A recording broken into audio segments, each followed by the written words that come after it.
Quando cheguei no restaurante para o jantar de aniversário da minha nora, descobri que minha cadeira simplesmente não existia. Todos riram da situação, como se fosse uma piada. Foi quando percebi que minha bondade havia se tornado minha maior fraqueza. Meu nome é Gilda, tenho 71 anos e sempre acreditei que minha bondade seria recompensada com respeito. Mas descobri da forma mais cruel que bondade excessiva pode se tornar nossa maior fraqueza. Tudo começou quando minha nora Adriana me ligou 3 semanas antes do fatídico jantar de aniversário dela. Eu estava na cozinha preparando um doce de leite caseiro quando o telefone tocou. A voz dela transbordava uma animação exagerada que imediatamente me deixou desconfiada. Ela me contou que faria 40 anos e que Carlos havia sugerido uma festa especial no Terraço Dourado, um restaurante francês caríssimo que havia aberto no centro da cidade. Falou sobre como seria elegante, refinado, uma coisa bem íntima, mas sofisticada. Mencionou que seriam apenas 10 pessoas. Ela, Carlos, a irmã com o marido, o chefe da imobiliária, alguns amigos do círculo social deles. E então veio o silêncio. Aquele silêncio constrangedor onde eu esperava ouvir meu nome na lista de convidados, mas que nunca chegou. Quando perguntei se eu também estaria lá, a pausa do outro lado da linha foi longa demais. Adriana me explicou, com uma paciência forçada, que Carlos achava melhor fazer algo mais sofisticado dessa vez. Disse que o Terraço Dourado era um ambiente muito específico, muito chique, e que eu tinha um jeitinho mais simples, mais caseiro, que talvez eu me sentisse deslocada no meio de tanta gente refinada. As palavras dela ecoaram no meu ouvido como bofetadas. Jeitinho simples, caseiro, deslocada. Minha própria nora estava me dizendo que eu não tinha classe suficiente para frequentar um restaurante elegante. Quando questionei se Carlos concordava com isso, ela me disse que havia sido ideia dele, que ele ficou preocupado comigo, achando que eu poderia passar vergonha em um lugar onde todo mundo se vestia bem e conversava sobre arte e vinhos caros, que eu poderia me sentir constrangida. A palavra constrangida se cravou no meu peito como uma faca. Meu próprio filho, que criei com tanto amor e sacrifício, estava me considerando uma fonte de embaraço. Adriana ainda tentou amenizar oferecendo um almoço alternativo no domingo, em um lugar mais adequado ao meu perfil. Mais simples, mais à vontade. Como se eu precisasse de um local especial para pessoas de segunda categoria. Desliguei o telefone com uma frieza que nem eu reconheci em mim mesma e fiquei ali sentada na cozinha, olhando para o doce de leite que esfriava na panela. Era a receita que Carlos mais gostava desde criança, a mesma que eu fazia sempre que ele vinha me visitar. Mas, aparentemente, saber fazer doces caseiros não era uma habilidade valorizada em restaurantes franceses. Naquela noite, não consegui dormir. Repassei cada palavra da conversa, cada tom de voz condescendente. A forma como Adriana havia falado comigo, como se estivesse explicando algo óbvio para uma criança teimosa que não conseguia entender a realidade. Nos dias seguintes, comecei a reparar em coisas que antes eu ignorava ou justificava, como Carlos sempre mudava de assunto quando eu tentava dar opinião sobre qualquer coisa. Como Adriana sorria educadamente para minhas histórias, mas logo desviava o olhar para o celular. Como eles falavam comigo, usando aquele tom paciente que se usa com pessoas que não conseguem acompanhar conversas adultas. Lembrei de outras ocasiões recentes onde me senti deslocada. O chá de bebê da vizinha da Adriana, onde fui a única pessoa que não entendeu as referências sobre marcas importadas de roupas infantis. O aniversário de casamento de uns amigos deles, onde passei a noite inteira ouvindo conversas sobre viagens internacionais e investimentos enquanto permanecia calada, sentindo-me como uma intrusa. Era como se eu tivesse me tornado uma presença tolerada na vida do meu próprio filho. Não uma pessoa querida, respeitada ou valorizada. Apenas uma obrigação familiar que precisava ser cumprida de vez em quando, preferencialmente em ambientes onde minha simplicidade não ofuscasse o brilho social deles. A dor mais profunda era perceber que minha educação estava sendo questionada. Eu, que trabalhei durante décadas para dar o melhor para Carlos. Mas, aparentemente, ter criado um filho bem-sucedido não me dava credenciais suficientes para sentar à mesa de um restaurante elegante. Comecei a observar meu reflexo no espelho com outros olhos, tentando ver o que eles viam. Uma mulher de 71 anos, cabelos grisalhos sempre arrumados, roupas simples mas limpas. Mãos calejadas de uma vida inteira de trabalho. Seria isso que os envergonhava? Era essa imagem que consideravam inadequada para ocasiões sofisticadas? Durante aquelas semanas de reflexão, uma raiva surda começou a crescer dentro de mim. Não era apenas sobre o jantar. Era sobre anos de pequenas humilhações que eu havia engolido em silêncio. Comentários aparentemente inocentes sobre meu jeito de falar, minha forma de me vestir, minhas preferências musicais ultrapassadas. Eu havia passado tanto tempo tentando não incomodar, não causar problemas, ser a sogra compreensiva e discreta, que me tornei invisível na vida da minha própria família. E pior, havia me tornado motivo de vergonha. A bondade que sempre considerei minha maior virtude havia se transformado na minha maior fraqueza. Eu era tão boa, tão compreensiva, tão disposta a aceitar qualquer migalha de atenção, que eles pararam de me respeitar completamente. Mas algo estava mudando dentro de mim. Uma determinação que eu não sentia há anos começava a despertar. E logo eles descobririam que subestimar uma mulher de 71 anos pode ser um erro muito caro. Na semana seguinte àquela ligação devastadora, algo dentro de mim começou a morrer. Não foi uma morte súbita, mas sim um definhar lento e doloroso, como uma flor que vai murchando pétala por pétala. Eu caminhava pela casa vazia, olhando para as fotografias espalhadas pelas estantes e sentia como se estivesse observando a vida de uma estranha. Ali estava Carlos aos 5 anos, sorrindo sem dentes da frente, segurando um bolo de aniversário que eu havia feito com as próprias mãos. Outra foto mostrava ele aos 15, abraçado comigo no dia da formatura do ensino médio, orgulhoso demais para se envergonhar da mãe costureira que trabalhara dobrado para pagar seus estudos. Quando foi que aquele menino carinhoso se transformou no homem que considerava minha presença constrangedora? Durante aqueles dias sombrios, comecei a questionar cada momento da minha vida como mãe. Será que fui permissiva demais? Será que minha dedicação excessiva o mimou a ponto de ele perder a noção de gratidão? Ou será que, no fundo, eu sempre soube que não era suficiente para ele, mas escolhi ignorar os sinais? Lembrei de quando Carlos trouxe Adriana para me conhecer pela primeira vez, há 8 anos. Ela chegou usando um vestido que custava mais do que eu ganhava em 2 meses, com um perfume caro que deixou minha pequena sala de estar com um aroma que durou dias. Desde o primeiro momento, percebi como ela olhava ao redor da minha casa. Não com desprezo aberto, mas com uma curiosidade antropológica, como se estivesse visitando um museu da pobreza. Naquela época, eu ainda acreditava que o amor venceria qualquer barreira social. Preparei um almoço especial, usei minha melhor toalha de mesa, arrumei flores do jardim em um vaso simples mas bonito. Adriana elogiou tudo com educação exagerada, mas eu conseguia ouvir a condescendência por trás de cada palavra gentil. Ela me perguntou sobre meu trabalho com um interesse que parecia genuíno na superfície. Contei sobre meus anos como costureira, sobre como comecei fazendo roupas para os vizinhos e acabei tendo uma clientela fiel no bairro. Falei com orgulho sobre cada centavo economizado para a educação do Carlos, cada sacrifício que valeu a pena ver meu filho se formar. Mas percebi como ela trocava olhares discretos com Carlos sempre que eu mencionava algum detalhe da nossa vida simples. Como se fossem códigos secretos entre eles, uma linguagem silenciosa que eu não conseguia decifrar, mas que sabia, instintivamente, que era sobre mim. Depois daquele almoço, Carlos começou a me visitar com menos frequência. Quando vinha, sempre parecia com pressa, sempre tinha algum compromisso importante esperando. As conversas ficaram mais superficiais, mais protocolares. Ele perguntava sobre minha saúde, comentava o tempo, elogiava algum prato que eu preparava, mas nunca mais conversamos de verdade. E eu, na minha ingenuidade maternal, pensava que era apenas uma fase, que o casamento havia deixado ele ocupado demais, que logo as coisas voltariam ao normal.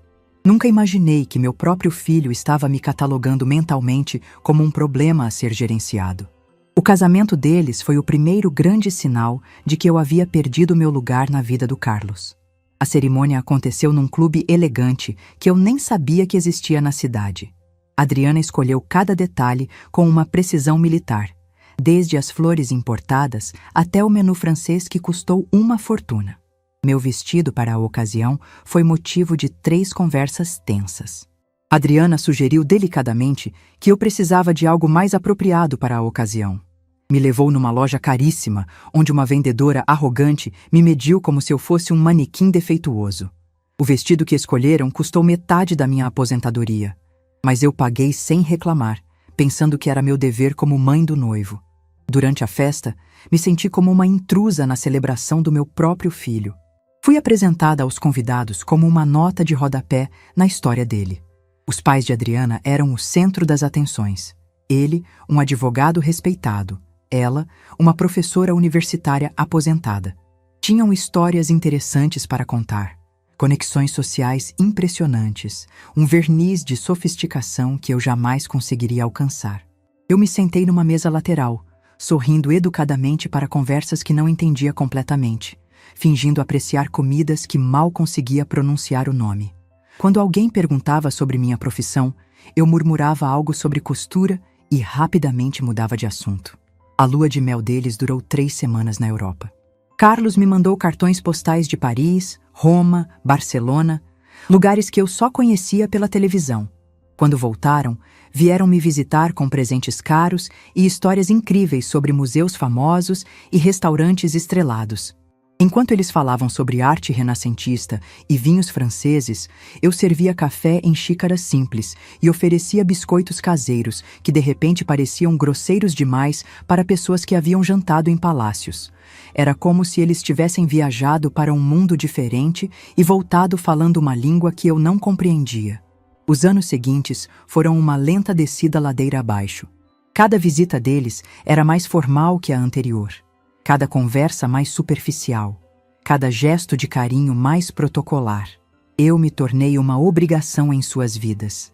A sogra que precisava ser visitada de vez em quando, que merecia um telefonema no aniversário, que não podia ser completamente abandonada, mas também não podia ser verdadeiramente incluída. E durante todo esse processo de exclusão gradual, eu continuava sendo a sogra compreensiva, a mãe que não criava problemas. A mulher que aceitava qualquer migalha de atenção com gratidão exagerada. Eu havia me tornado tão pequena na vida deles que era praticamente invisível. Mas naquela semana depois da ligação sobre o jantar, algo diferente começou a ferver dentro de mim. Uma indignação que eu havia sufocado durante anos, finalmente começava a encontrar sua voz. Eu caminhava pela casa, observando cada canto que Osvaldo e eu havíamos construído com tanto amor. Cada móvel que compramos com dinheiro suado, cada detalhe que representava uma vida inteira de trabalho honesto. Esta casa simples havia criado um homem de sucesso. Estas mãos calejadas haviam bordado sonhos em cada peça de roupa costurada para pagar estudos. Este coração generoso havia se sacrificado durante décadas para dar oportunidades que eu nunca tive. E agora, tudo isso era considerado inadequado para um jantar elegante. A manhã do jantar de Adriana amanheceu cinzenta, como se o próprio céu estivesse conspirando para refletir o que se passava no meu coração.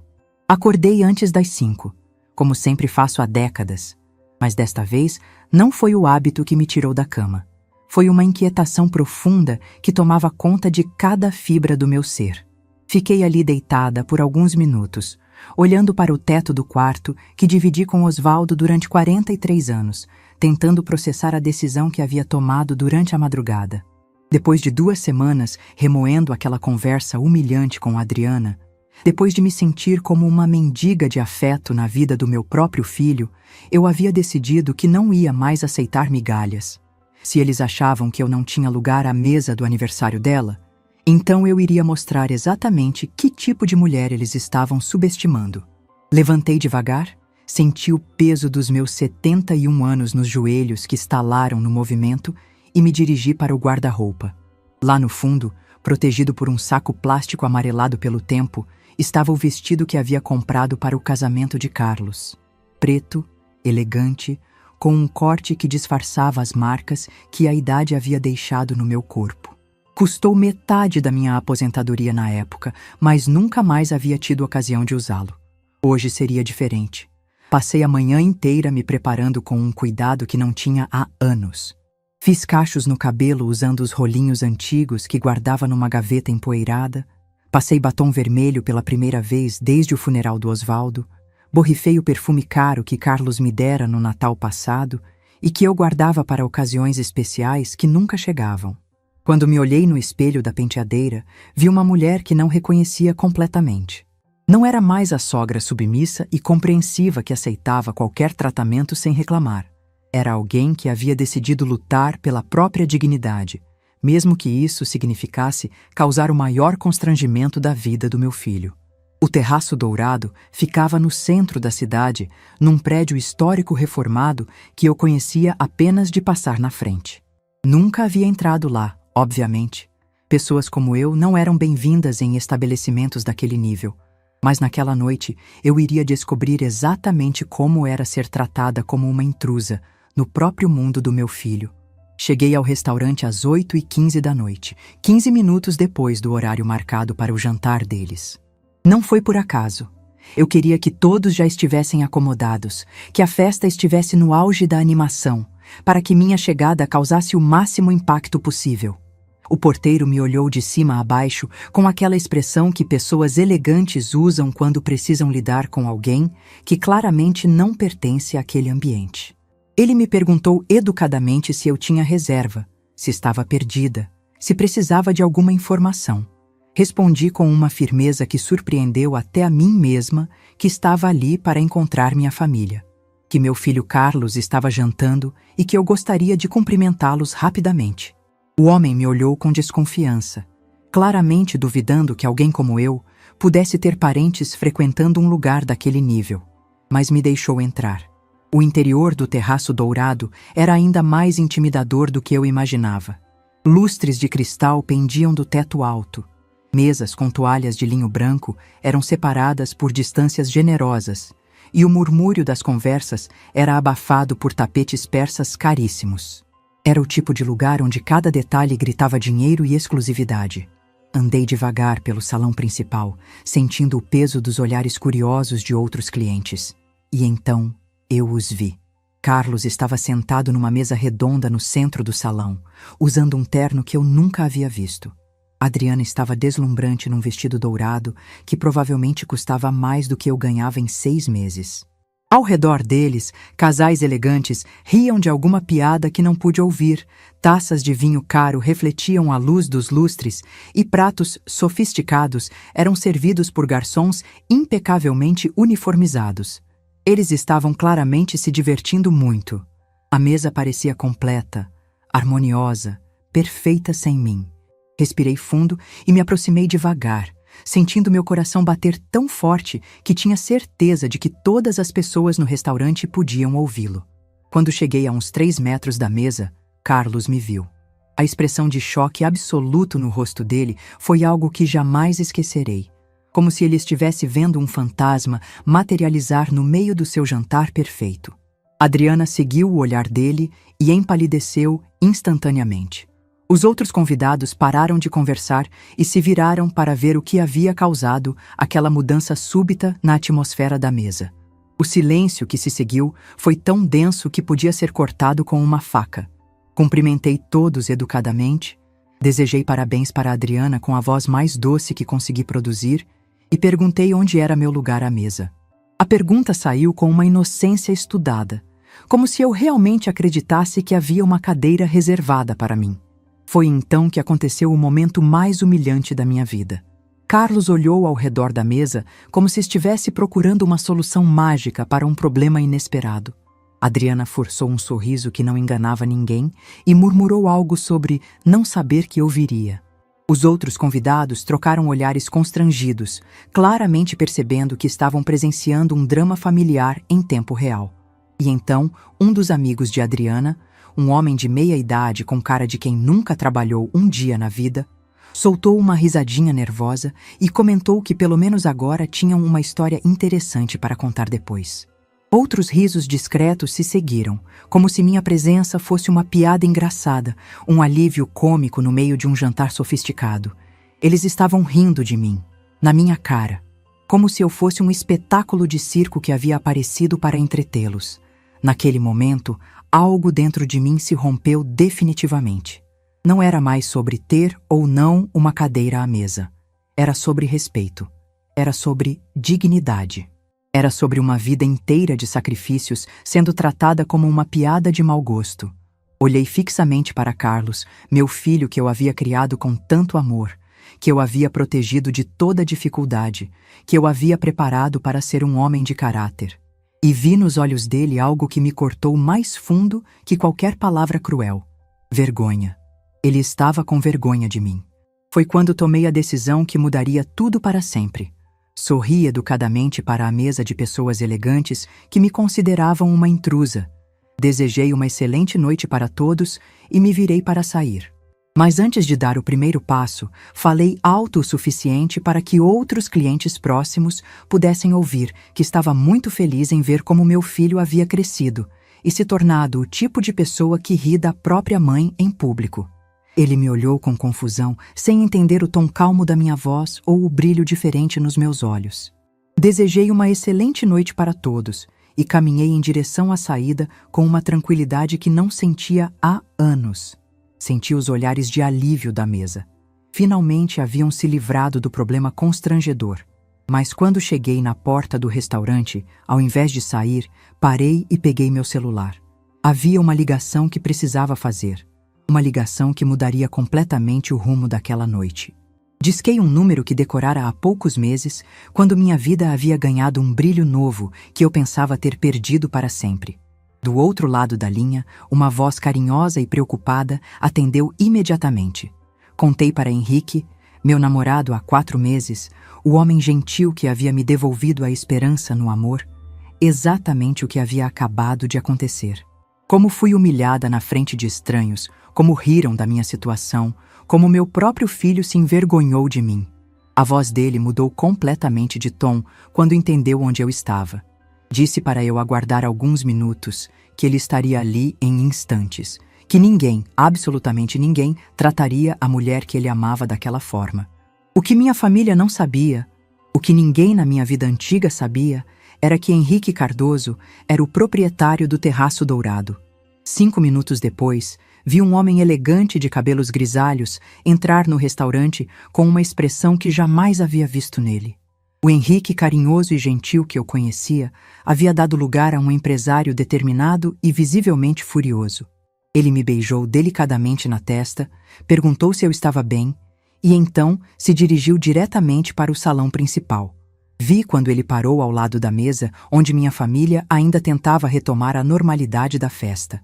O que aconteceu a seguir foi como assistir a um filme em câmera lenta. Henrique se apresentou educadamente como o proprietário do estabelecimento. Disse que havia tomado conhecimento de um incidente envolvendo uma cliente muito especial para ele e que, lamentavelmente, seria necessário interromper o serviço para aquela mesa específica. Vi o sangue sumir do rosto de Carlos quando ele entendeu o que estava acontecendo. Adriana empalideceu como se tivesse visto um fantasma. Os convidados olhavam uns para os outros sem compreender completamente a situação. Henrique fez um sinal discreto para os garçons que imediatamente pararam de servir à mesa. O garçom principal se aproximou e, com toda a educação, pediu para que se retirassem do estabelecimento. Explicou que, por questões internas de gerenciamento, o restaurante não poderia mais atendê-los naquela noite. O silêncio no salão foi absoluto. Outras mesas pararam de conversar para observar a cena surreal de um grupo de pessoas elegantes sendo convidadas a se retirar do restaurante mais sofisticado da cidade. Carlos tentou argumentar, explicar que havia algum mal-entendido. Adriana tentou usar seu charme social para reverter a situação. Mas Henrique foi implacável. Educado, mas implacável.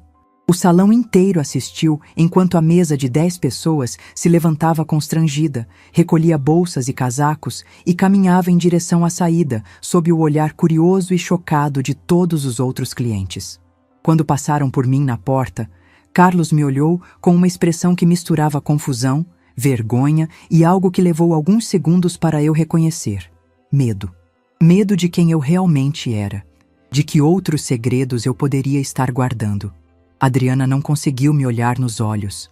Pela primeira vez em anos, eu não era a que estava sendo humilhada. Era a que estava assistindo outros colherem exatamente o que haviam plantado. E ao lado de Henrique, sentindo sua mão protetora nas minhas costas, descobri que nunca mais permitiria que ninguém me fizesse sentir pequena outra vez. Os dias que se seguiram àquela noite no Terraço Dourado foram uma montanha-russa de emoções que eu não sabia como processar. Por décadas, havia me acostumado a ser a parte mais fraca nas dinâmicas familiares, sempre cedendo, sempre compreendendo, sempre engolindo humilhações em nome da harmonia. Mas naquele dia, pela primeira vez na vida, eu havia sido a mais forte. E a sensação era ao mesmo tempo libertadora e assustadora. Henrique ficou comigo naquela noite, segurando minha mão enquanto eu chorava todas as lágrimas que havia guardado durante anos. Não eram lágrimas de tristeza, eram lágrimas de alívio. Como se um peso gigantesco tivesse saído dos meus ombros e eu finalmente pudesse respirar sem sentir que estava incomodando alguém. Ele me contou depois que nunca havia visto uma situação tão cruel quanto aquela. Como empresário experiente, já havia presenciado todo tipo de comportamento humano no seu restaurante, mas ver uma mãe sendo humilhada pelo próprio filho daquela forma o deixou genuinamente revoltado. Disse que não conseguiria olhar no espelho se não tivesse tomado uma atitude. Durante aqueles primeiros dias, meu telefone permaneceu em silêncio absoluto. Nem Carlos nem Adriana entraram em contato. Era como se eles precisassem de tempo para digerir o que havia acontecido, para entender como a sogra inadequada que consideravam um problema havia se transformado numa força que eles não conseguiam controlar. Mas eu sabia que eventualmente eles voltariam. Não por arrependimento genuíno ou por amor, mas porque precisariam entender quem eu realmente era e que outros segredos eu poderia estar escondendo. A primeira ligação veio de Carlos na segunda-feira seguinte. Sua voz estava diferente, menos confiante, menos condescendente. Pela primeira vez em anos, ele parecia estar falando comigo como se eu fosse uma pessoa que merecia respeito, não por bondade, mas por necessidade. Ele me disse que precisava conversar comigo urgentemente, que havia questões importantes para esclarecer, que talvez houvesse mal-entendidos sobre o que aconteceu no restaurante. Sua voz carregava uma humildade forçada que eu nunca havia ouvido antes. Respondi que estava ocupada durante a semana, mas que poderia recebê-lo no sábado à tarde. A pausa que se seguiu foi reveladora. Carlos claramente não estava acostumado a ter seus pedidos de encontro condicionados à minha agenda, mas concordou educadamente com o horário que propus. Durante aquela semana, refleti muito sobre como queria conduzir nossa conversa. Parte de mim sentia uma satisfação maliciosa ao imaginar Carlos se contorcendo para entender a nova dinâmica entre nós.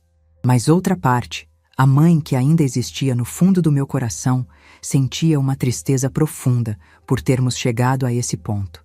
Henrique me aconselhou a ouvir o que Carlos tinha a dizer antes de tomar qualquer decisão sobre o futuro da nossa relação. Ele havia perdido a mãe jovem e sempre me dizia que família é um tesouro que deve ser preservado quando possível. Mas também me lembrava constantemente que respeito é a base de qualquer relacionamento saudável. No sábado, arrumei a casa com mais cuidado do que fazia habitualmente para receber Carlos. Não por nervosismo, mas porque queria que ele visse que eu não era a mulher desesperada por aprovação que ele pensava conhecer. Coloquei flores frescas na sala, preparei café no bule de porcelana que guardava para ocasiões especiais, vesti um vestido bonito que havia comprado recentemente. Quando Carlos chegou, percebi imediatamente que ele também havia se preparado para aquele encontro. Estava mais formal que o habitual, carregava um buquê de flores caras e tinha uma expressão que misturava nervosismo com algo que demorei para identificar: medo. Ele me cumprimentou com mais carinho do que demonstrava há anos. Elogiou como eu estava bonita. Comentou sobre como a casa estava aconchegante. Era um comportamento completamente diferente do filho que eu conhecia. Respeitoso demais, atencioso demais, claramente calculado. Nos sentamos na sala, onde tantas conversas importantes da nossa família haviam acontecido. Carlos ficou alguns minutos em silêncio, como se estivesse organizando mentalmente as palavras que pretendia usar. Quando finalmente começou a falar, Sua voz estava mais baixa que o normal. Ele me disse que havia passado a semana inteira pensando no que aconteceu no restaurante, que conversou longamente com Adriana sobre o comportamento deles, que chegaram à conclusão de que talvez tenham sido insensíveis comigo em várias ocasiões. A palavra insensíveis ecoou na minha mente como uma pedra caindo num lago tranquilo. Depois de anos de humilhações, desrespeito e exclusões deliberadas, ele resumia tudo como insensibilidade, como se fosse um mal-entendido ocasional, não um padrão sistemático de crueldade. Carlos continuou explicando que eles não tinham conhecimento sobre meu relacionamento com o proprietário do Terraço Dourado, que ficaram surpresos ao descobrir que eu tinha uma vida social que eles desconheciam, que talvez tivessem subestimado minha capacidade de formar relacionamentos em círculos mais sofisticados. A forma como ele disse sofisticados revelava que ainda não havia entendido completamente a lição. Ainda pensava em termos de hierarquias sociais. Ainda me via através da lente da inadequação, apenas agora temperada com uma dose de cautela. Perguntei diretamente o que ele queria com aquela conversa. Se era um pedido de desculpas genuíno ou se estava ali por medo das consequências sociais do que havia acontecido. Sua expressão demonstrou desconforto com minha franqueza. Ele claramente esperava que eu facilitasse as coisas, como sempre fazia. Carlos admitiu que ficou preocupado com as implicações profissionais da situação, que algumas pessoas importantes haviam comentado sobre o incidente no restaurante, que sua reputação poderia ser afetada se a história se espalhasse nos círculos empresariais da cidade. Ali estava a verdade nua e crua. Ele não estava ali por arrependimento ou por amor. Estava ali porque minha nova posição social poderia prejudicá-lo profissionalmente. A mesma mãe que ele considerava constrangedora agora era vista como uma ameaça à sua carreira. Disse que entendia perfeitamente sua preocupação, que finalmente compreendia como nossa relação realmente funcionava. Ele se aproximava quando precisava de algo e me mantinha à distância quando eu poderia incomodá-lo. Que durante anos aceitei esse padrão porque achava que não merecia coisa melhor. Vi Carlos engolir em seco quando percebeu que eu havia entendido exatamente suas motivações.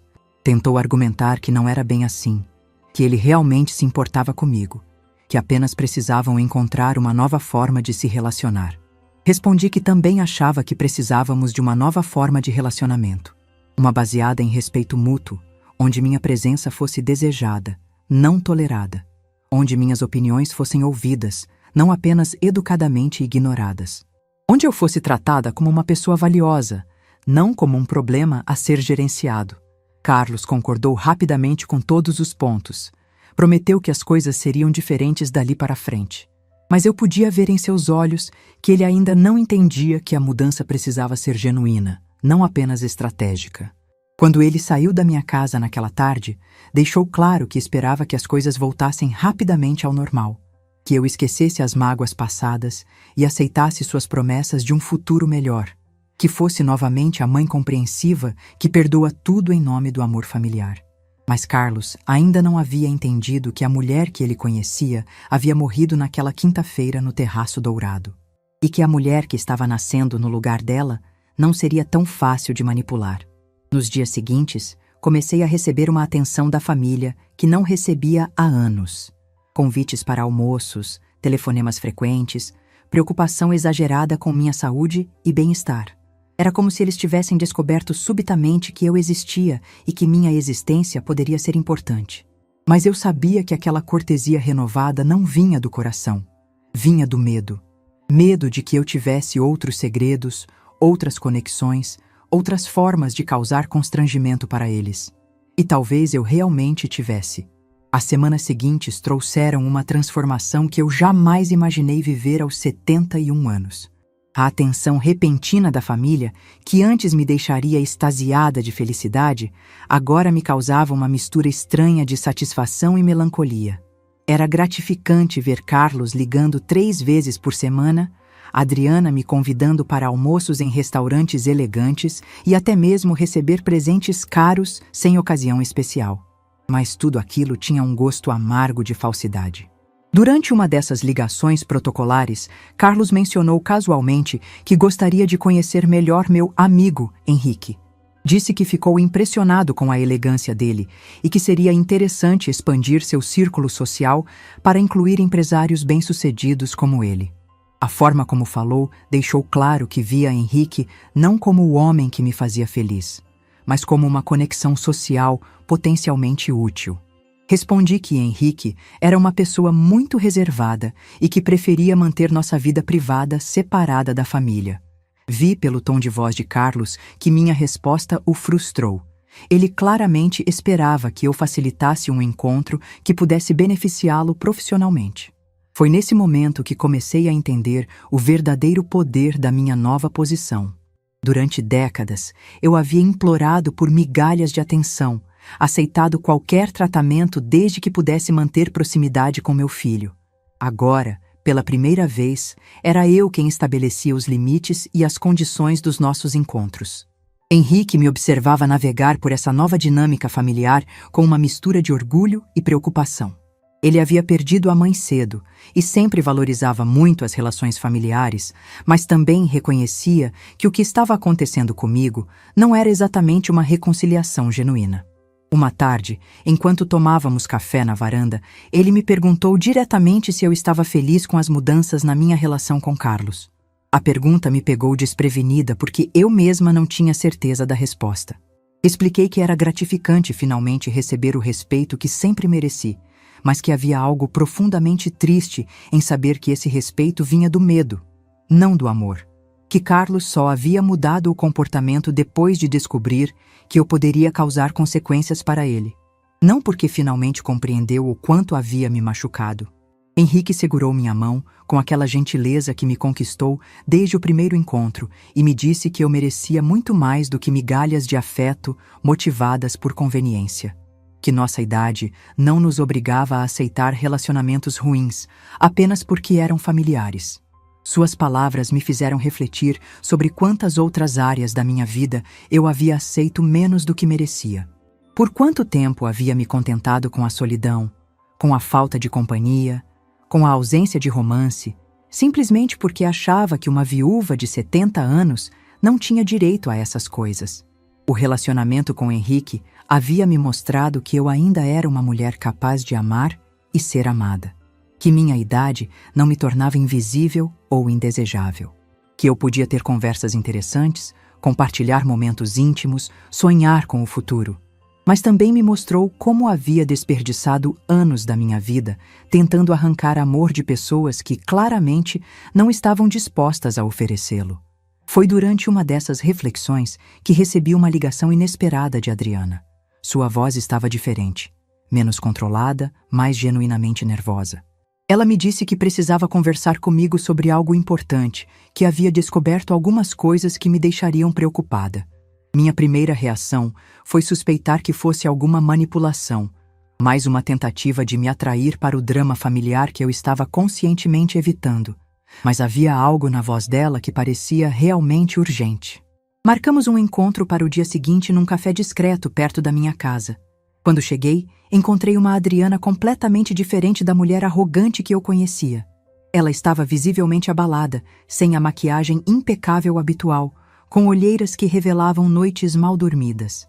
Adriana me contou que havia descoberto que Carlos estava tendo um caso extramatrimonial há mais de um ano. Que a amante era 20 anos mais nova, solteira e ambiciosa. Que eles não eram nem um pouco discretos e que várias pessoas do círculo social deles já sabiam da situação. A revelação me atingiu como um soco no estômago. Não porque eu tivesse ilusões sobre a perfeição do casamento deles, mas porque isso explicava muita coisa sobre o comportamento recente de Carlos. A culpa por tratar mal a própria mãe enquanto traía a esposa. A ansiedade sobre sua reputação profissional. O medo de que seus segredos fossem expostos. Adriana continuou contando que descobriu a traição por acaso, mexendo no celular dele enquanto procurava um número de telefone. Que as mensagens entre eles eram explícitas e deixavam claro que o relacionamento já estava avançado. Que havia planos para férias juntos, jantares românticos, promessas de um futuro em comum. Ela chorou enquanto me dizia que não sabia o que fazer. Que considerava pedir o divórcio, mas tinha medo das implicações financeiras e sociais, que se sentia humilhada por ter sido enganada durante tanto tempo, que não tinha para onde ir ou com quem conversar sobre a situação. Enquanto ouvia Adriana desabafar, senti uma mistura contraditória de emoções. Parte de mim experimentava uma satisfação maldosa ao ver a mulher que me humilhou durante anos, agora pedindo meu apoio em seu momento mais vulnerável. Mas outra parte, a mãe e a mulher que eu era no fundo, sentia genuína compaixão por sua dor. Perguntei por que ela havia decidido me contar aquilo. Por que não procurou suas amigas sofisticadas ou sua família para desabafar? Adriana baixou os olhos e admitiu que precisava de alguém que conhecesse Carlos verdadeiramente, alguém que pudesse ajudá-la a entender o que fazer. Mais importante, ela disse que depois do que aconteceu no Terraço Dourado, percebeu que eu era mais forte e mais sábia do que ela jamais havia imaginado. Que durante anos havia me subestimado, pensando que eu era apenas uma sogra inconveniente, mas que agora reconhecia que eu tinha experiência de vida e discernimento que ela precisava. Foi a primeira vez que Adriana me tratou como uma igual, como uma mulher adulta capaz de oferecer conselhos valiosos. E, ironicamente, aconteceu no momento em que ela mais precisava de mim. Escolhi minhas palavras com cuidado quando respondi. Disse que estava triste por ela estar passando por aquela situação, mas que não me surpreendia completamente. Que havia percebido mudanças no comportamento de Carlos nos últimos tempos que poderiam indicar problemas no casamento. Adriana me olhou com surpresa, perguntando que mudanças eu havia notado.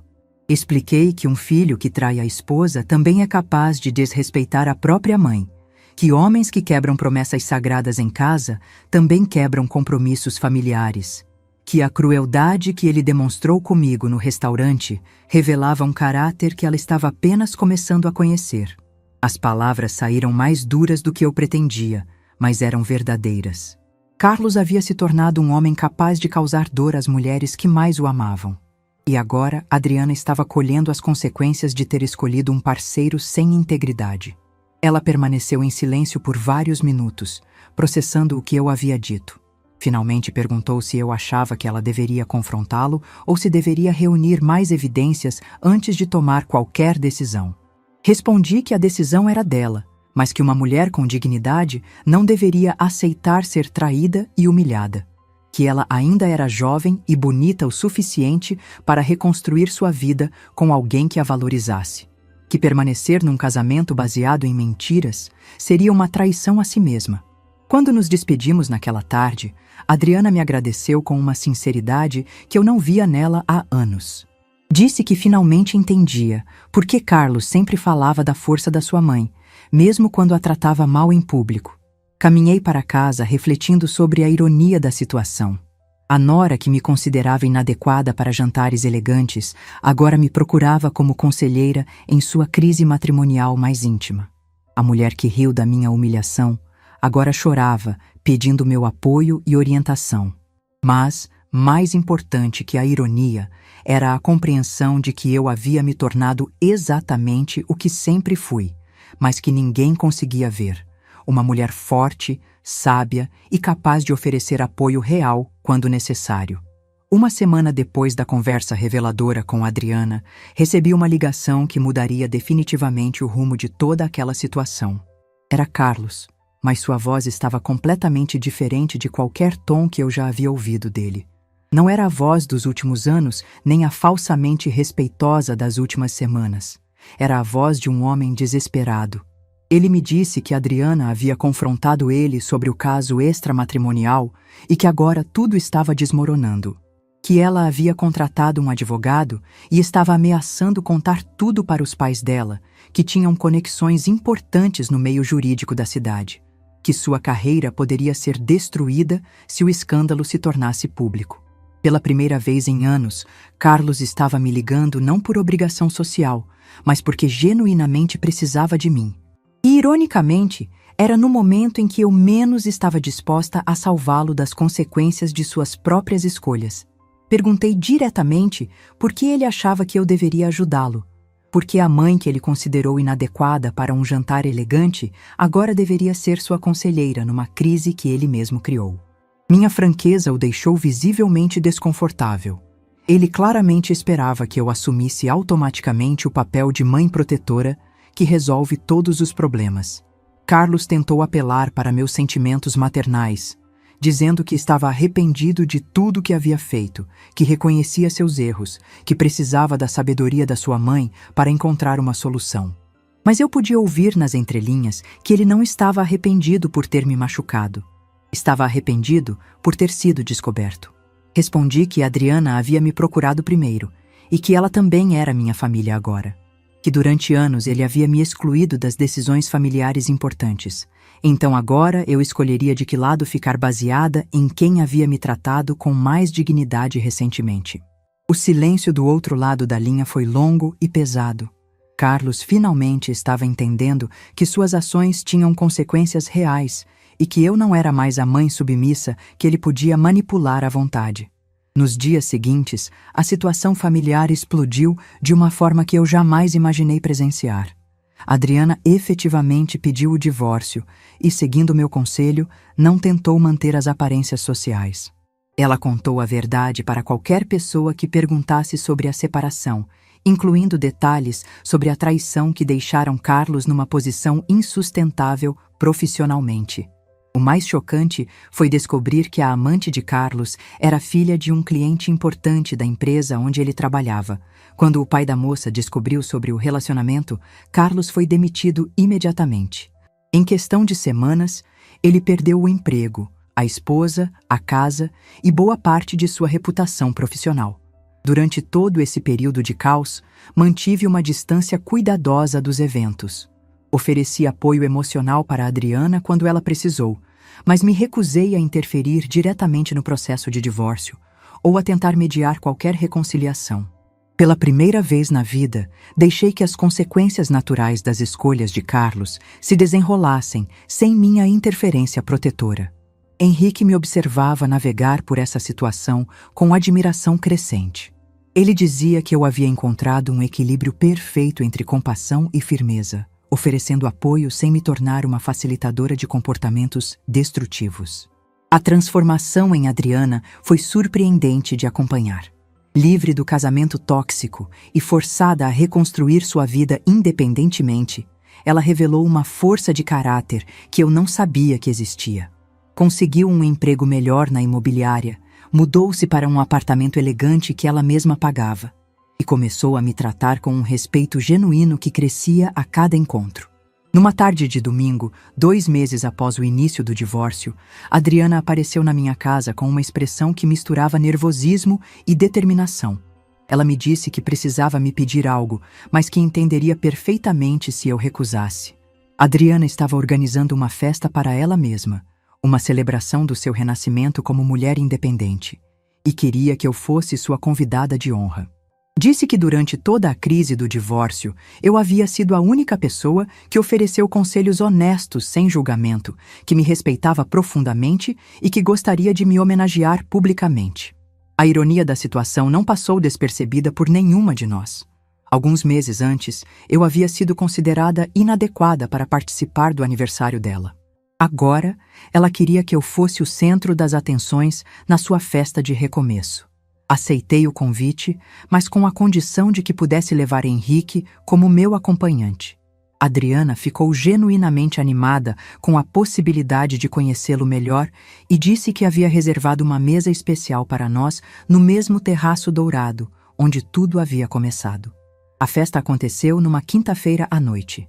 Quando cheguei ao restaurante de braços dados com Henrique, me senti como uma mulher completamente diferente da que havia sido expulsa dali meses antes. O salão estava decorado com flores elegantes e velas perfumadas. Adriana havia convidado cerca de 20 pessoas, colegas de trabalho, amigas verdadeiras que descobriu durante a separação e alguns familiares que a apoiaram durante a crise. Era um grupo menor, mas infinitamente mais autêntico que as reuniões superficiais que ela costumava organizar. Durante o jantar, Adriana fez um discurso emocionado, onde falou sobre recomeços, sobre descobrir quem são nossos verdadeiros amigos nos momentos difíceis e sobre a importância de mulheres apoiarem umas às outras. Quando mencionou meu nome como exemplo de força e sabedoria, Toda a mesa aplaudiu calorosamente. Foi nesse momento que Carlos apareceu. Ele entrou no restaurante sozinho, claramente não convidado, com uma expressão que misturava desespero e raiva. Seu terno estava amarfanhado, ele havia perdido peso e tinha uma aparência geral de homem derrotado pela vida. Carlos se aproximou da nossa mesa e pediu para falar comigo privadamente. Disse que precisava do meu perdão, que reconhecia todos os seus erros, que queria reconstruir nossa relação. Mas quando olhei em seus olhos, vi que ainda não havia humildade genuína. Apenas medo das consequências de ficar completamente sozinho. Respondi calmamente que ele sempre seria meu filho e que eu sempre o amaria, mas que perdão não significava esquecer, que ele precisava aprender a viver com as consequências de suas escolhas antes que pudéssemos ter uma relação saudável novamente. Carlos tentou argumentar, dizer que eu estava sendo cruel, que uma mãe deveria apoiar o filho incondicionalmente. Foi quando Henrique se levantou educadamente e sugeriu que talvez fosse melhor Carlos sair voluntariamente antes que a segurança precisasse ser chamada. Vendo que não conseguiria manipular a situação, Carlos saiu do restaurante, mas não antes de lançar um olhar de desprezo que revelava que ainda não havia aprendido nada sobre respeito ou responsabilidade. Quando a festa terminou, Adriana me agradeceu emocionada por ter comparecido e por ter sido um exemplo de dignidade durante toda aquela situação. Disse que finalmente entendia o que significava ser uma mulher forte e que esperava um dia ter metade da minha sabedoria. No caminho para casa, Henrique segurou minha mão e disse que estava orgulhoso de ver como eu havia me transformado ao longo daquele ano. Que a mulher insegura que ele conheceu havia se tornado uma fonte de força não apenas para si mesma, mas para outras mulheres também. Hoje, finalmente entendi que respeito não é algo que se mendiga. É algo que se conquista, estabelecendo limites claros sobre como queremos ser tratados. Que bondade sem dignidade é fraqueza, mas bondade com limites firmes é força verdadeira. Carlos ainda tenta ocasionalmente restabelecer contato, mas sempre nos seus termos, sempre quando precisa de algo. E sempre recebe a mesma resposta, que nossa relação só poderá ser reconstruída quando ele demonstrar mudança genuína, não apenas palavras convenientes. Meu nome é Gilda, e finalmente aprendi que nunca é tarde demais para deixar de aceitar migalhas de afeto. Que família verdadeira é baseada em respeito mútuo, não em obrigação ou chantagem emocional. E que às vezes, para ensinar as pessoas a nos valorizarem, precisamos estar dispostos a viver sem elas. Se essa história tocou seu coração, deixe seu like. Se inscreva no canal e comente aqui embaixo. No meu lugar, o que você faria? Sua mensagem pode iluminar o dia de alguém.